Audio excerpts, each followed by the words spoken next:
Tell me, and answer honestly, how many US presidents can you name off the top of your head? Well, there's George Washington, Obama, Trump, Alexander Hamilton. Well, unless you're my US history teacher, probably not many. Today we're going to fix that. We are going to go through the first 32 presidents. I will show you the importance of each one, what was going on in their presidency, and stuff like that. Let's jump right in. First is George Washington. What could I say that's new about him? Alright, let's see the word count. 1, 2, 3, 4, 5, 6, 7, 8, 12. Alright, let's see here. George Washington was the very first president of the United States of America. He served in office from 1789 to 1797. Similarly to my social life, George Washington affiliated with no parties whatsoever. He did have John Adams as vice president, so there's a difference. But before his presidency, and before the US for that matter, he was a wealthy plantation owner in Virginia. He helped out during the French and Indian War, and by that I mean he was sort of the one who really got the war going in the first place with Fort Necessity. He was a great horseman, by far the best in Virginia, and he was a great leader. What better way to prove that in a war of his own? During the Revolutionary War, he acted as the president of the Constitutional Convention and the commander-in-chief of the Continental Army. He earned the loyalty of his troops and eventually won the war. Afterwards, he was elected president, becoming known as the father of his country. Even though he wasn't obligated to, he set up a cabinet with all of his buddies, a trend that every president has followed ever since. He served 2 out of his 3 possible terms, but decided not to run for another. During presidency, he had to focus a lot of his time on balancing out everything after America decided to shake things up. Many people were convinced that this little experiment of a peaceful transition of power and the United States' unique government could not hold. Washington also had to deal with a handful of rebellions imposing the implementation of specific taxes, as well as Britain threatening to not hold up their side of the deal from the Peace of Paris. And after they settled that with Britain, using Jay's Treaty, France got mad at them for making friends with Britain, leading to an unofficial war called the Quasi-War. There were many other things that happened during his presidency, but in the end, he pulled off being president pretty well, being remembered as not only the first, but also one of the best presidents the US has ever had. After presidency, he went green, got a state, a DC, and 1/2 of his face on 1/4 of a face.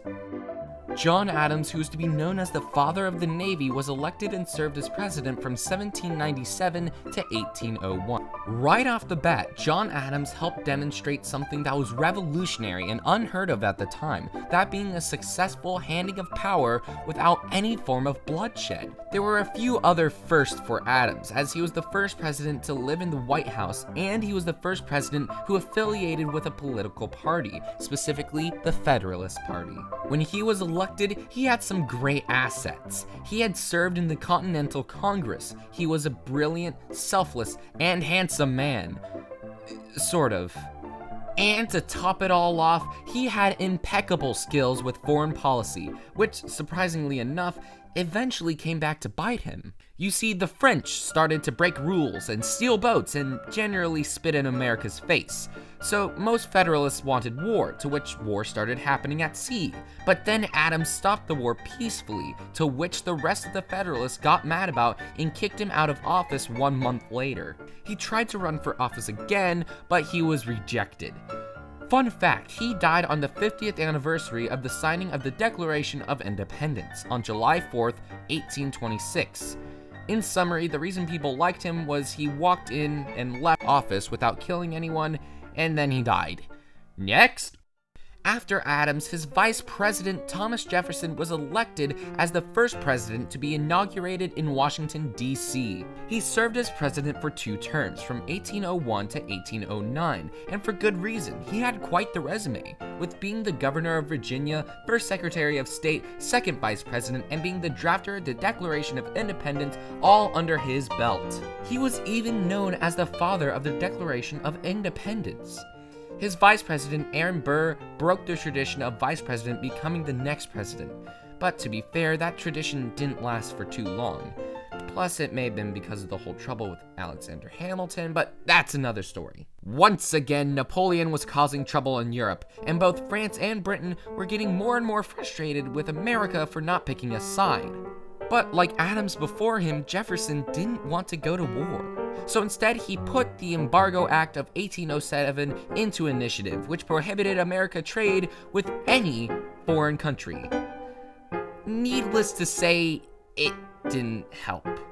In fact, it made things worse, and people got quite grumpy with Jefferson. So, 15 months later, he replaced the act and left office immediately. His big saving grace was with the Louisiana Purchase and sending Lewis and Clark off to see if they didn't die. And they didn't. Now, Thomas Jefferson is remembered fondly, having his face on the $2 bill, actual money, and another 4th of Rushmore donning his chiseled grin. If he had remembered to smile, that is. Fun fact, he died the exact same day Adams did, on the 50th anniversary of the Declaration of Independence. Insert something clever here, making this fact notable to the video. And with that flawless segue I'll remember to put in later, let's look at President number 4. Democratic Republican James Madison served in office from 1809 to 1817 and was known as the father of the Constitution. He's also known as the president where most people give up reciting all the presidents from memory. But he has a lot of cool history behind him. He was a large contributor to both the Federalist Papers and the Constitution, thus the nickname. Well, that I didn't make up anyways. His vice president was George Clinton until he died in office. So, Elbridge Gerry stepped in and replaced George until he died in office. Early 1800s were scary times to be alive. Or I guess to die in. There was a lot of cool stuff that Madison did, but the most notable is the fact that he was president during the War of 1812, which has notable, fascinating events like, in no particular order, a failed attack on Canada, the Battle of New Orleans, a failed attack on Canada, the Hartford Convention, a failed attack on Canada, and most exciting, August 24th, 1814, where British troops went to the White House and ate dinner there, then immediately burnt it down. If it hadn't been for his wife Dolly Madison, everything would have been lost from the original White House. But don't worry, the War of 1812 was an American victory in the end, and Madison is remembered fondly, even having his portrait on the $5,000 bill. What? Apparently, those existed for general use in the late 1800s and early 1900s.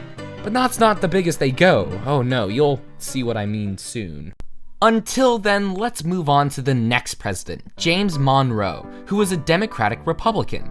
I don't know, people just like Democratic Republicans named James M. What can you do? With Vice President Daniel D. Tompkins at his side, Monroe was a political heartthrob, as his time in office was known as the era of good feeling, and he was re-elected without opposition.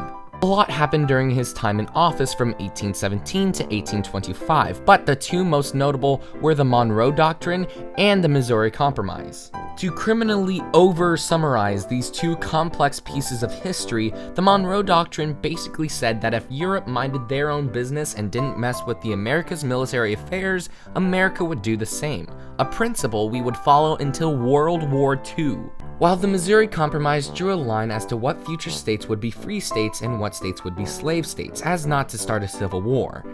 That didn't last long, but for the most part, Monroe would go down as a great president and would later die on July 4th, 1831, the 55th anniversary of the Declaration of Independence. Honestly, at this point, with all these presidential deaths on the 4th of July, you could start a conspiracy theory, or at least a cheesy creepypasta. John Quincy Adams was another Democratic Republican who served as president from 1825 to 1829 with his vice president John C. Calhoun. He's also the son of the second president, John Adams. Aside from being the first president to try out the new innovative technology of photography, the noteworthy facts about John Quincy Adams comes mostly before he was elected in the election of 1824. Long story incredibly short, 4 people were running for office, but only Andrew Jackson really felt like the people's vote. Come election day and nobody gets the majority vote, meaning that the Speaker of the House has to choose Henry Clay. Henry hated Jackson, and Crawford looked like he could drop dead with a sneeze, so he chose Adams. But some people believed that Adams had made a deal with Clay so he would elect Adams, as Adams made Clay his Secretary of State. Regardless, no actual definitive conclusion was made, and in the end it doesn't really matter, because Andrew Jackson got his revenge by becoming the next president. Also known as Old Hickory, Jackson served in office from 1829 to 1837 and affiliated with the Democratic Party. Finally, we have a president who can actually make a decision. In fact, he was the guy who made the party. But he wasn't fully decisive still, as he had 2 vice presidents, John C. Calhoun again, and Martin Van Buren. This guy was a soldier and a war hero at the Battle of New Orleans during the War of 1812. But he also took Florida from the Seminole Indians unconstitutionally during Monroe's term, so that's an issue. In fact, it was a huge issue, as Jackson saw Indians as savages with no rights to what they had. So he savagely took the land that they had left that he had no right taking. This of course led to the Indian Removal Act of 1830, which forced the Cherokee Indians to walk over 800 miles to Oklahoma. The path they traveled is now known as the Trail of Tears, as over 3,000 to 4,000 Indians died on their journey. There were several other important policies from Jackson, like temporarily fixing the issues of a civil war with South Carolina while avoiding addressing slavery, and he had also gotten rid of the Bank of the United States and increased government spending, inevitably leading to the financial panic of 1937. Despite that though, and also hating paper money, he is still sporting his mug on the $20 bill. But if you thought he was a bad president, well, get cozy for the next one, Martin Van Buren. Martin Van Buren was a Democrat who served from 1837 to 1841 with his vice president Richard M. Johnson and was known as the Little Magician or Old Kinderhook. Why? His presidency consisted of mostly just trying to clean up Andrew Jackson's mess with the financial panic of 1837, with farms foreclosing, ridiculously high interest rates, and struggling banks in Democratic states. But by 1840, Van Buren had slowly gotten the economic state of the country back to proper standards. So why was Van Buren a bad president? Well, let's look back to John Quincy Adams' presidency and the spoils system, a system designed to preserve slavery in the South by having a firm grip on all levels of power in the federal government. Ugh. Van Buren was the one who designed the system, so Van Buren was the one responsible for delaying the inevitable Civil War and turning it into the explosion it was. So probably best that he was busy with Jackson's mess. President to my favorite. William Henry Harrison, also known as Old Tippecanoe, was a part of the Whig Party and was a previous war hero, serving in the Battle of Tippecanoe, thus the nickname, and the Battle of Thames. Over 200,000 men served under him when he served as general, but that's not the reason he's my favorite.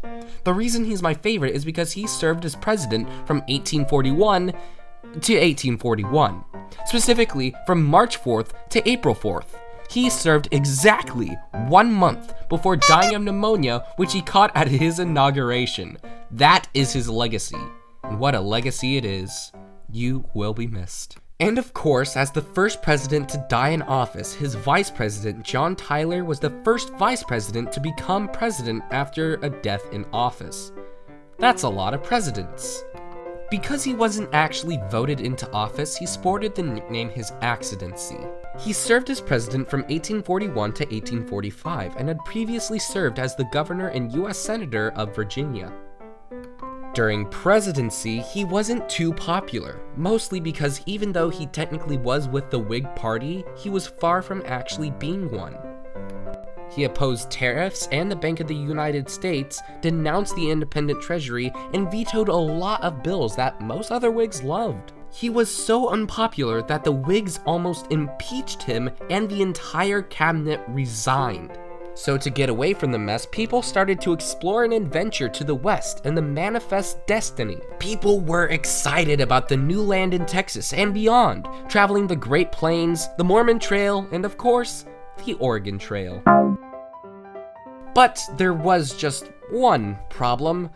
The land belonged to the Mexicans.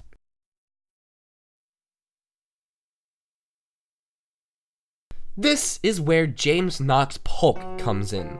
Also known as Young Hickory, Polk served with his vice president George M. Dallas from 1845 to 1849. They wanted to do a lot of things during Polk's presidency, such as reduce tariffs, reestablish the independent treasury, veto all internal improvement bills, annex Texas, and settle the borders of Oregon and gain California. And unlike all other presidents, Polk actually accomplished every single one of his goals. He did some of these through the Mexican War, also known as Mr. Polk's War, where Polk was trying to get California and the Southwest. And he did it. After paying $15 million to Mexico, the US received California, Arizona, Nevada, New Mexico, and Utah, with the Texas border being established at Rio Grande. He wanted even more from Mexico, but the Mexican negotiator was done with him. In fact, most everyone was fed up with him. Thankfully, he had promised to only serve one term, so he didn't try to run again, leading to Zachary Taylor. Zachary Taylor was a previous general during the Mexican War. He ran as a Whig, even though he technically wasn't, but since the economy was all nice and peachy, people just cared about personality. Even though he was known as Old Rough and Ready, he wasn't ready for everything, as 16 months into his presidency, he kicked the bucket after eating some bad potato salad, serving from 1849 to 1850. Sorry, Zachary Taylor, you just can't beat the OG William Henry Harrison. And of course, since he died in office, his vice president, Millard Fillmore, had to finish the race for him. Known as the accidental president, Fillmore concluded Taylor's term, serving from 1850 to 1853, and had served in the House of Representatives for over 8 years prior. In the middle of the whole president dying thing, Henry Clay, John C. Calhoun, and Daniel Webster wanted to make a compromise where they would do a lot of things, such as telling several states to follow their dreams and permanently establish slavery. Ugh. But they also wanted to tell Texas to stop following their dreams from running away from the United States through compromises and more slavery. Fillmore was in full support of the compromise, but before he could do anything about it, Whigs who were anti-slavery denied his nomination for the next election and gave it instead to Winfield Scott. Good on ya, Whigs, even though you didn't win.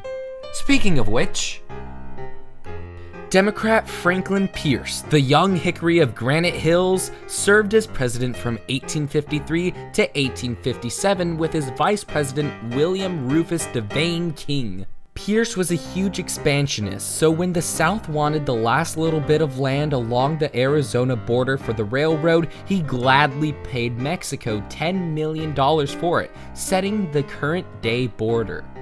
While that pleasant scenario was going on, Kansas was freaking out.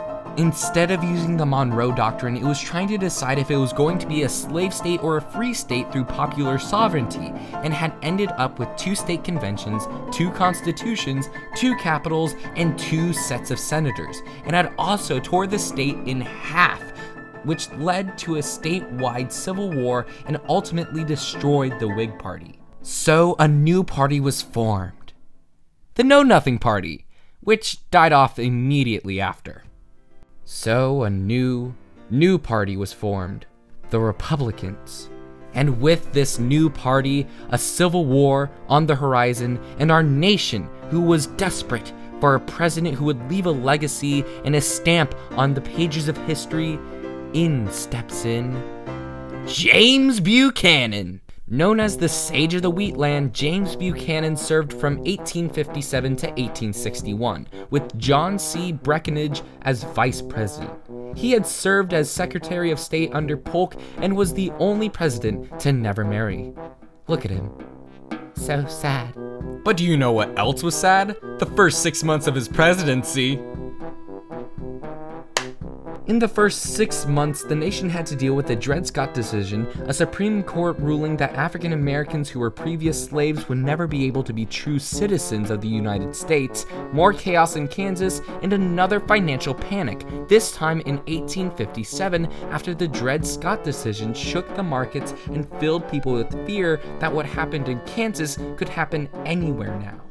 Not a great start. And he didn't have a good run afterwards either, as in December of 1860 there was a last-ditch effort to attempt to keep the South from secession and an inevitable civil war by keeping slavery going on in the states it was in, but no more states after the compromise. This almost became the 13th Amendment of the Constitution. But thankfully, later in 1865, the 13th Amendment actually became the amendment to abolish slavery instead of ensuring it. Who was president then? Abraham Lincoln, aka Honest Abe, served as president from 1861 to 1865. On his way to becoming president, he had his struggles. He had to fight to be elected, only getting 40% of the majority vote in the end. One major asset for Lincoln was making slavery a moral issue. In a debate in Freeport, Illinois, he forced his opponent Stephen Douglas to talk about popular sovereignty, which Douglas had supported, and his views on slavery. Douglas tried to wiggle out of it by taking a neutral stance with the Freeport Doctrine. Later on in the election, this neutral stance would cost him the Democratic nomination. As Douglas was losing power, Lincoln would continue to rise in popularity, eventually winning him the Republican nomination. His constant mindset that slavery was a moral issue helped him win favor up north, and in the end, all of the free states besides New Jersey voted for him, while no slave states voted for him at all. At this point, they were ready to break off from the Union entirely, which no one else wanted. Lincoln tried his hardest to preserve the Union, but only 6 weeks into his presidency, the First War broke out at Fort Sumter. When it started, the war didn't seem too hopeful, as the National Army only had about 20,000 troops to start out with, but many of them moved to the South or got succeeded with Virginia, meaning many of the most skilled officers were working with the South. But Abraham Lincoln would bounce back, quickly getting many volunteers as well as delivering the Emancipation Proclamation, proclaiming the freedom for all slaves. Though slaves weren't immediately freed, this proclamation would weaken the moral cause of the South as well as bring the war to a greater purpose rather than just trying to bring the South back. The proclamation would also connect with the working class of Europe, meaning that the North had rejuvenated spirits as well as gaining the outside support of Europe. Throughout the war, the higher purpose of eradicating slavery would continue to come about, including in Lincoln's famous Gettysburg Address, where he reiterated that all men were created equal. Because of his impact, wisdom, and strong morals, and also because the South wasn't voting that year, Lincoln was re-elected in 1864 and replaced his Vice President Hannibal Hamlin with Andrew Johnson. Shortly after, he gave General Ulysses S. Grant the responsibility of leading the attack against the Confederate capital, leading to the South's surrender in April 1865. The war was over, but the aftermath wasn't. The war had decimated the South, major cities had been burnt, and more than a fourth of all white men in their 20s through 40s had been lost. This led to Reconstruction, with the goal to re-enter the South into the Union, as well as welcoming the newly freed slaves into society and treating them as actual human beings. But soon after this project had started, on April 14, 1865, not even a week after the war had ended, Lincoln was assassinated by a radical pro-Southerner. Little did he know that this action wouldn't erase the impact of Lincoln, but instead engraved it into the history of our nation. Lincoln would be remembered as one of the greatest presidents of all time, having his face on the penny, the $5 bill, and Mount Rushmore, literally engraving his legacy into America. Whew, that was a long one, but we still need to cover Reconstruction and all that mess. So, because Abraham Lincoln was assassinated, Andrew Johnson, his second vice president, took office.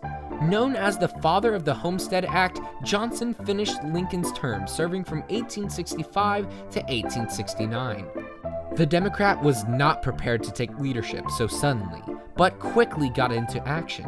On May 29, 1865, he issued his own plan to reconstruct the South, which, for the most part, looked pretty similar to Lincoln's, except that he punished the wealthier Southerners a bit more, as he saw them as the main reason for the South's succession.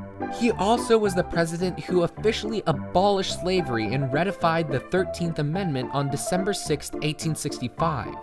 But though slavery was abolished, very little was done to actually give the black people a fair chance in society. These issues were rarely brought up during Reconstruction, and repressive legislations in the South called Black Codes started to take action. These codes were made to preserve slavery as much as possible without it actually being slavery.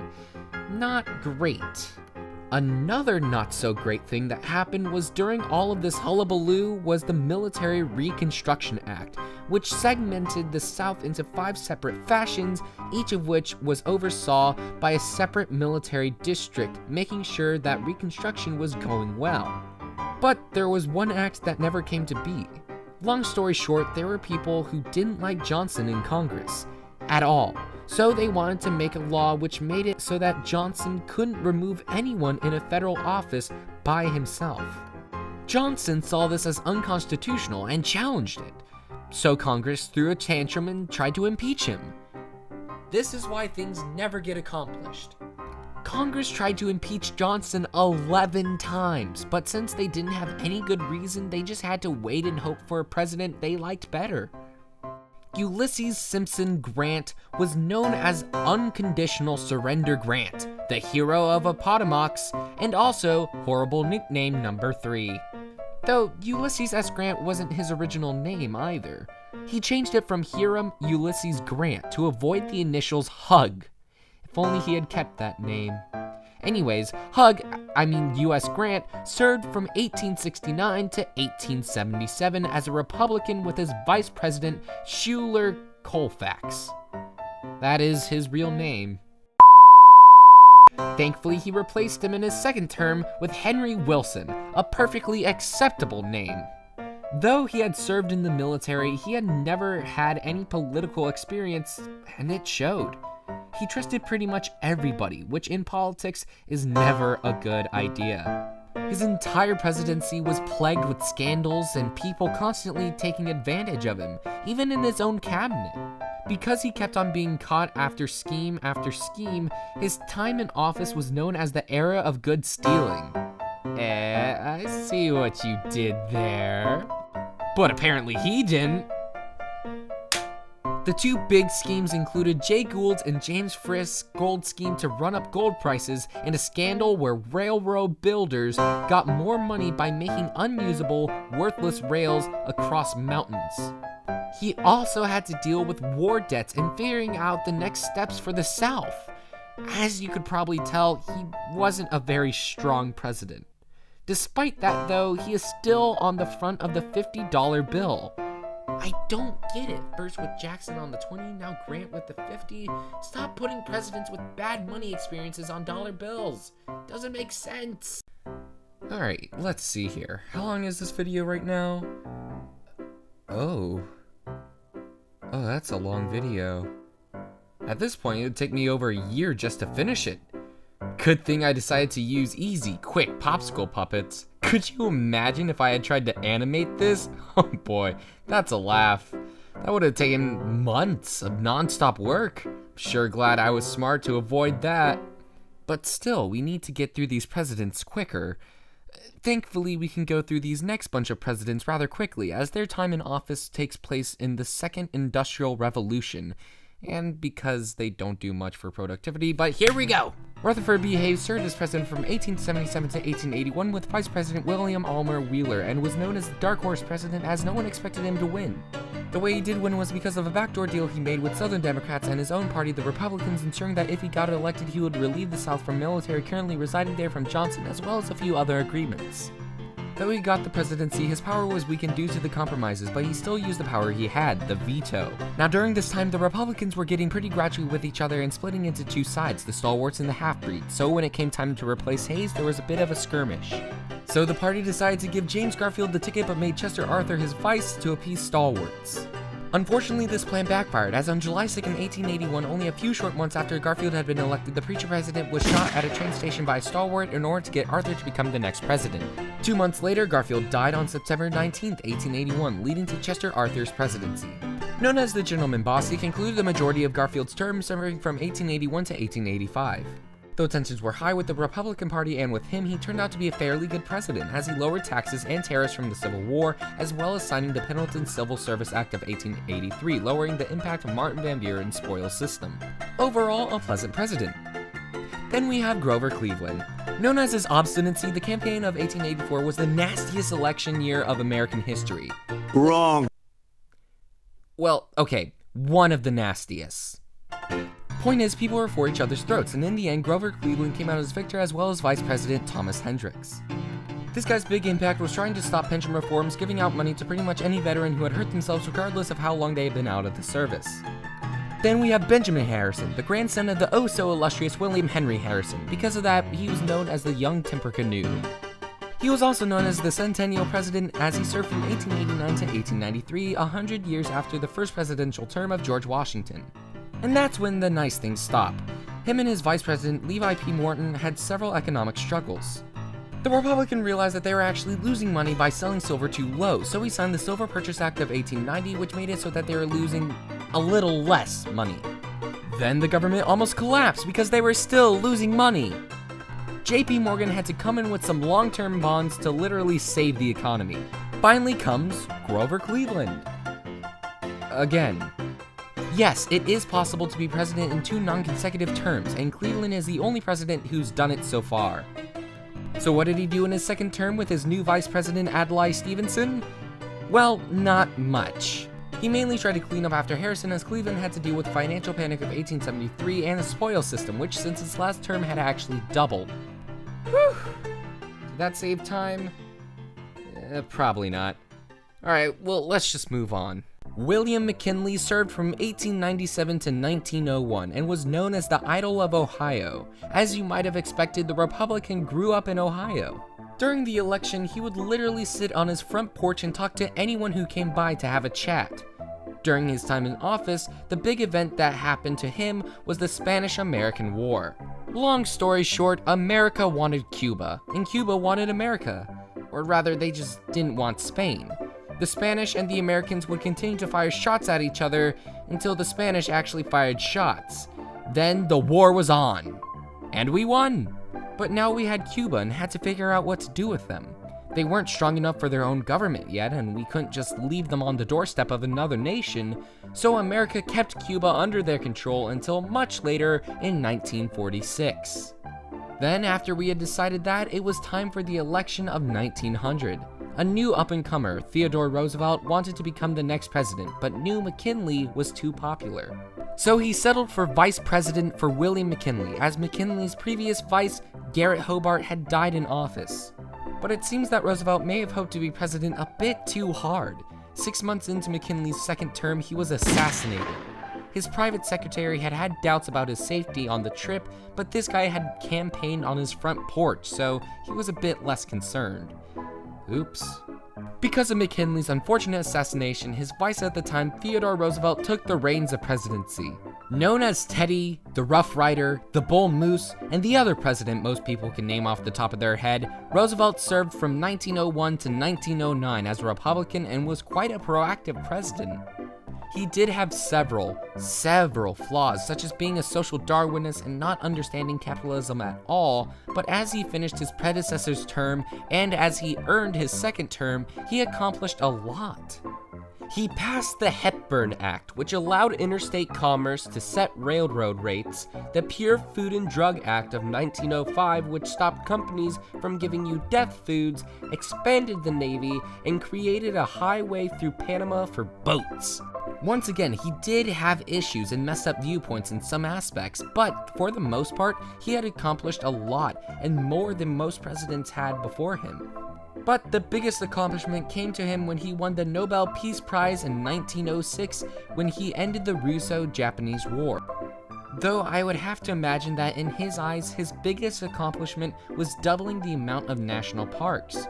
You see, he loved nature and the wilderness, as he often went there to escape. After he lost both his mother and his wife on the same day, he went to the Dakota Territory as a cattle rancher, returning to then later run for president. Then, after his 2 terms, he left for a tour of Africa. In the end, he would be remembered as a very strong president, and he would be embedded as one of the greats, as he was the final president to be carved into Mount Rushmore. Now, if it was up to him, he probably would have wanted his story as president to continue, as there was no limit to how many terms a president can serve at a time. But, like many before him, he had previously promised to serve only 2 terms. So instead, he backed his friend William Howard Taft. Wow, look at this guy. Howard Henry Taft! He looks like the Quaker oatmeal guy. Eat your oatmeal. He was actually known as Big Bill and served from 1909 to 1913 as a Republican with Vice President James S. Sherman. Though they were great chums before presidency, that soon changed after Roosevelt got back from Africa to see what Taft had done with his policies. The issue that really rustled Roosevelt's feathers was the Pinchot controversy, where Richard Ballinger decided that all of that saving the environment thing that Roosevelt was on about was a bunch of daft malarkey, because that's how people talked back then.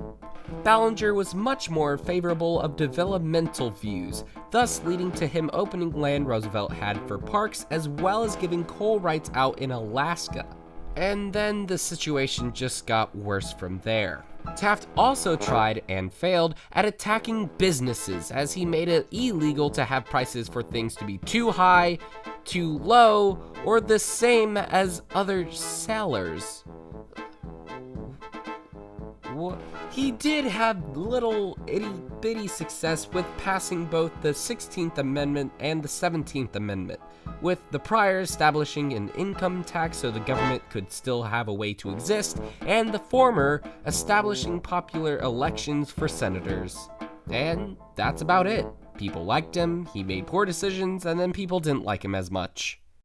Known as the Professor, Woodrow Wilson served from 1913 to 1921 with Vice President Thomas R. Marshall and serving with the Democratic Party. As his nickname implies, he was quite smart, as Wilson was the only president to have a PhD. Despite his knowledge, however, he had very little experience with foreign policy at all. So he was the perfect president to be in charge during World War I. And the first thing he did when the war started was try to avoid it like the plague. During the election of 1916, he even ran with the slogan, "He kept us out of the war." But after German U-boats started attacking the US's boats and tried to start some drama between US and Mexico, Wilson got fed up, so he joined the alliance. The US helped out, specifically with the naval forces, and soon the war was over. Then, to make sure a world war didn't happen again, he set up the League of Nations. Though this eventually failed, he did win the Nobel Peace Prize for it in 1919, which is nice. He also tried to solve the issues from World War I with 14 points using logic, and that's it. This also failed horribly for so many reasons I can't get into now, and no, he did not win a Nobel Peace Prize for that one. There are many other fun facts that I could get into about Wilson, but the 2 most noteworthy ones would be the prohibition of alcohol with the 18th Amendment, which also failed horribly, and the 19th Amendment, giving women the right to vote. In the end, Woodrow Wilson would, for the most part, be largely forgotten by most. Much like the bill his face would appear on, the $100,000 bill. Yes, they existed. I told you that $5,000 wasn't as large as they went. Warren Harding was the first president to win an election that women voted in. With his Secretary of Treasury, Andrew Mellon, they were able to see some economic success as they cut taxes, increased revenue, and shrink the national debt. However, much like Grant before him, the Republicans' cabinet was full of scandals that were harmful to everyone's reputation involved. And that was only in 2 years. Why only 2? Well, that's due to the fact that in 1923, he suffered a heart attack traveling back from the first presidential visit to Alaska, and he died, making his nickname President Hardly quite fitting. So, since he died in office, his vice president Calvin Coolidge took charge. The Republican would finish Harding's term, and would be elected for a second term as well, with Vice President Charles G. Dawes, and being sworn into office by a Justice of Peace who happened to be his father. Aww. I would imagine he was pretty emotional, or just really shy, as his inaugural speech was only 102 words long, earning him the nickname Silent Cal. During this time, America was doing really well. Coolidge decreased government spending, the stock market was strong, and Americans were eating up all sorts of technology. The US was so strong economically, Europeans even considered becoming the United States of Europe. Despite this, there were some issues during this time, like trying to stabilize Germany after the war, concerns about guns, and Kellogg's.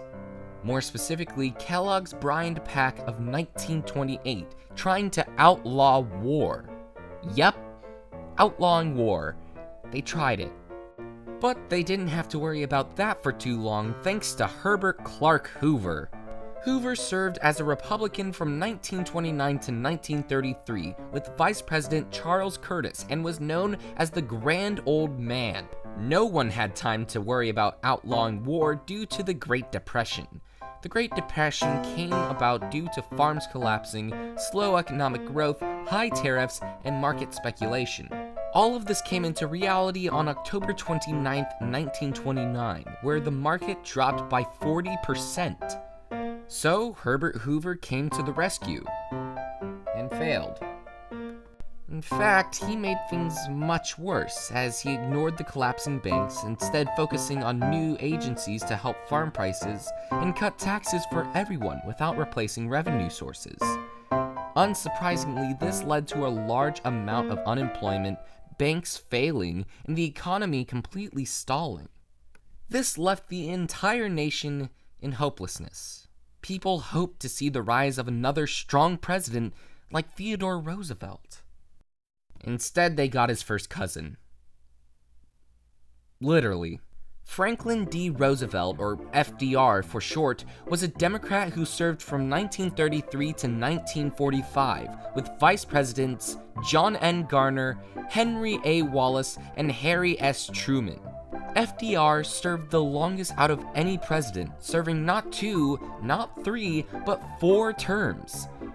Actually, he was elected for 4 terms. He really only served for 12 years and a month, but still. Now it's time to talk about all the things that happened during those 12 years.